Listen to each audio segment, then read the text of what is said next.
কালী ঠাকুর ভাসানোর দিন চলে এলো। কিভাবে যে এই দিনগুলো কেটে গেল বুঝতেই পারলাম না। আজ শেষ দিন, পুজো হবে, তাই আমরা সকলে মিলে লুচি অনেক কিছু ভাজা বানাচ্ছি। দুপুরবেলা ঠাকুর মশাই পুজো করার পর একটা ছোট আয়নাতে ঠাকুরের মুখ দেখিয়ে সেই আয়নাটা হলুদ গোলা জলে ফেলে দিল।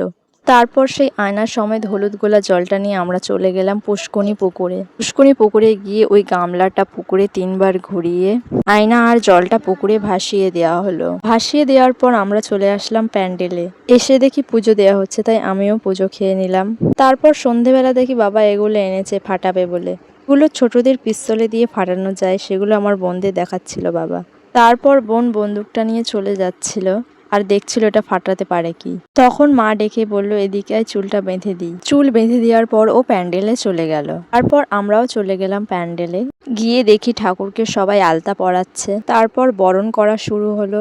এখন পান পাতা দিয়ে বরণ করা হচ্ছে। তারপর দুটো কলা দিয়ে বরণ করার পর কলা দুটো পেছনের দিকে ছুঁড়ে দেওয়া হলো আর সেগুলো বাচ্চারা গড়িয়ে নিল। বরণ করার পর সকলে এক এক করে মাকে সিঁদুর পরালো, তারপর মিষ্টি খাওয়ালো। এবার শুরু হলো সিঁদুর খেলা। আর এদিকে দেখো সিঁদুর মাখবে না বলে কি করছে। কালী পুজো মানেই বাজি ফাটানো, তাই ইনি বাজি ফাটাচ্ছে। তারপর শুরু হয়ে গেল মাতাল নাচ। আর এনার ভাসান ডান্সটা শুধু দেখো একবার। প্রথমবার কোনো বয়স্ক মহিলাকে চকলেট বোম ফাটাতে দেখলাম। তারপর শুরু হয়ে গেল বউগুলোর নাগিন নাচ। নাচানাচি হয়ে যাওয়ার পর মাকে নিয়ে যাওয়া হচ্ছে ভাসানোর জন্য। যেতে যেতে হঠাৎ মায়ের কাতানটা তারে আটকে গেল।